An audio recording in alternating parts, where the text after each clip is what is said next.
Right, what about this then? So the other matchup is one that, even though, again, on paper, everyone's made it sound like Cloud9 team would have to be in the final, 100 Thieves isn't chopped liver. Like, they're playing against Cloud9 in the other matchup. Right, maybe you can start me on this one, Kira. What do you think of this one? What angle do you want to go on first here? Something about that directly, or one of the teams? Where are we going? Well, this is a blessing because you have the person who's on the absolute decline for the worst form of the LCS mid laners in Abadage, because he has just been at a shocking level recently, and then you have Fudge, who's just been like mediocre. So you've got a very strange situation in the mid lane. By the way, how wild is that? I've just realised. Even the people I'm saying I think are delusional, they didn't have Abadage in this, and I even forgot to put it in my list. So the one thing apparently we all agree on is fuck Abadage. Like, because he just, if people don't know, essentially, if you saw the playoff run last split, you saw the upper end of his curve, and you thought, sadly, wow, we got a new Pugh, he's going to be like that all the time. It's like, no. Like, as you've seen, there's times where he's just an average player. So the really interesting thing about this matchup is you're going to have this impassivity possibly in the mid lane, but you're going to have both the side lanes be like attacking each other, and you have two very aggressive junglers, like the two most aggressive junglers in the league, who both love to play inside other people's quadrants on the basis of their lane. One of the main problems I see already is Sunday's had a bit of a resurgent split, but he's up against Summit, and Summit, you could literally, in terms of NA, could be handed anything, and it looks like he could just make the absolute best out of it. Like, the guy doesn't even look to be playing certain games of the split even that seriously. He looks at borderline trolling sometimes, like laughing on the cameras and stuff, but the guy is just, by and large, the best player in the league, and I think they're going to have to commit a lot of resources to protecting like Sunday against this guy. And then the bot lane's kind of a similar thing. So I think really for 100 Thieves to win, they really want to focus on their wheelhouse of like the team fighting, get closer onto champions where you can possibly affect the mid lane, like feast and famine on Fudge and try and blow the games like wide open early, because as bad as Abadage is, you know, you get a couple of kills onto him, maybe you can start alleviating pressure, you can move that mid pressure you get from Fudge, you push it top, you nullify Summit. These are the type of things I would need to be looking at, but it really, really, really is hard. One other person this team could possibly expose is Winsome. This guy is on a rapid decline in terms of like personal like level, and I still think the bot lane, Berserker Winsome's actual like bot lane internal matchup is super, super, super poor. And I think the 100 Thieves bot lane can, if they get the right matchups, really, they've got some tactics, they know some of the more like advanced concepts. They're not like great, they're not some upset Hele, Guma, Korea guys, but they do understand some of like the basic like warden strats, sitting in the bush, preying on ranges and stuff. Like, these are the angles you've got to look, but barring this, I just think they're going to get out-muscled. I really do. It's kind of sad, but I really, really think they're just going to get out-muscled. So, I actually kind of come a little bit from the other angle, that I'm not... I think that 100 Thieves is actually kind of the dark horse to win the LCS, and if NA is actually going to do something at MSI, I think it has to come from a 100 Thieves that gets everything together. 100 Thieves has their only losses that they've had in the last round robin was the first game of the round robin to Team Liquid, where they had a Tryndamere with Hullbreaker who just grouped 24/7, built entirely to go to the split and then grouped. I don't count that as a real loss. Like, they just had a poor understanding of that champion, and the champion is gone from pro play, so that doesn't matter anymore. And their other loss was their last game to Dignitas, which was the last game of the season that didn't really affect much. So that doesn't... aside from that, they've beaten every other team in the last round robin, and especially with their last game against Cloud9, I think that they were looking very impressive. Like how Cloud9 went for a level 1 invade and pushed Closer off of his first buff, yet Closer still played like properly and respectfully enough to not potentially get even further behind. Like, he really understood what to do when you're a jungler who's behind. And Abadage actually played really well with TF in that game, and all of his positioning and everything was great.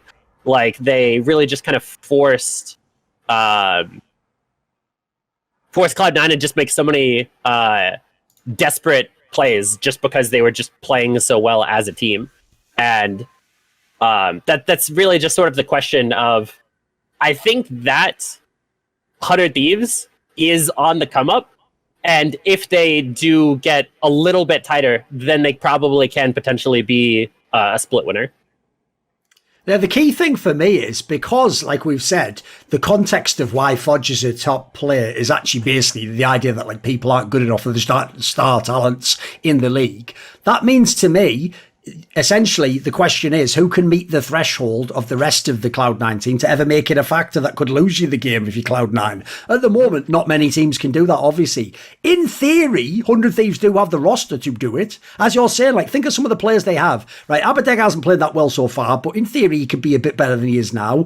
Closer definitely can be a pretty good player. You saw that last split. And FBI, this might actually have been like a slight downturn on a split. He's still one of the better ADCs in the region. Like, those players right there, think of the meta. You give them the right picks, they can definitely have a big impact. So I do think the talent's on the 100 Thieves side. The problem I have with the 100 Thieves side is, remember, they're one of the only teams that didn't make a roster move. So I always find it a bit underwhelming where it's like, how are you still struggling with problems? Like, you've had this team. Like, in theory, you had a split. It's not even like you had a normal year, dude. You had a split, then Worlds, then an off-season, then a pre-season lock-in, and a spring. Now it's like, what if you haven't figured some of these things out? Either the meta just bewildered you, or something's off with the structure of the team. Like this, like I can't really see what you're waiting for at this point in time. Like, what are you waiting for to go to the 5th gear? You know, so if it happens, maybe it'll be like you say. But I'm just a bit underwhelmed by sort of the progression. I also will say as well, like in all his other teams, I always used to be quite impressed by Reaper teams in the regular split. This one in the regular split, and even the last regular split, it seems a bit wonky. Really, it's a bit like what?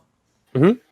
I mean, it's also that this is kind of a thing that we've always had with this iteration of 100 Thieves, is that we don't expect them to win, and then they just did. I could easily see something like that happening again. Like, I didn't expect them to do as well in the second half of the split as they did.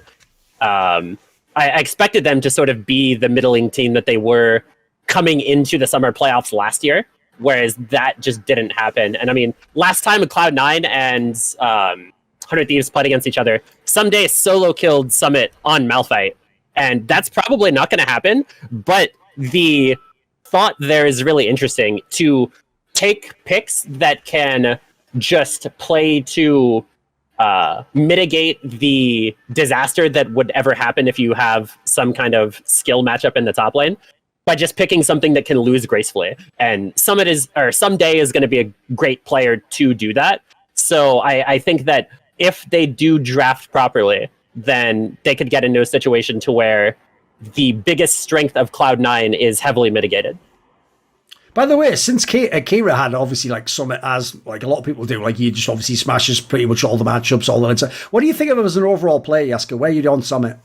I think Summit is the best player in the LCS by far. Like, he is the S player, and then maybe it's like Han Sama and Berserker is like A minus. Like, he's just far and away the best player, and the only one that I would really say is, as an individual player, on the level of the kind of competition that he could be facing in international competition.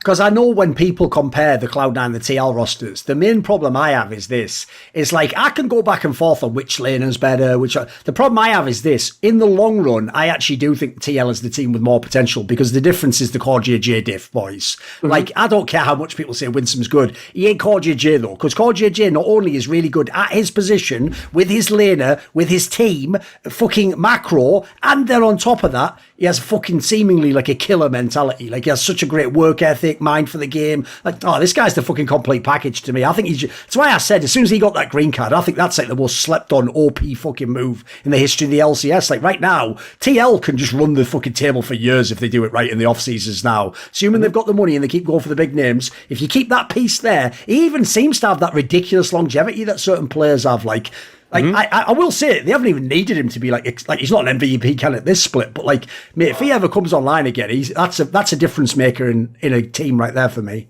Yep. And one other thing about Someday is that Someday's Tryndamere, when he played Tryndamere recently last week, was just the worst Tryndamere that I've really... It's not the worst Tryndamere I've ever seen, because there's been really bad ones in the LCS, but he's clearly not comfortable on that champion. Looking at champion scheme, he doesn't play the champion a lot. But since Tryndamere is getting nerfed and Jax has gotten his second buff in a row, Jax is a champion that Summit is playing a lot in Champions Queue, and he is very well versed in a champion like that. So I expect that if they do try to play it through carry top, he's going to play Jax, and it's going to be a lot better than it would be if he would be on Tryndamere. Fair enough. Right, what about... want to see more cool, funny, interesting clips based on topics from my content? Well, subscribe to this channel then, or, be a pleb and don't.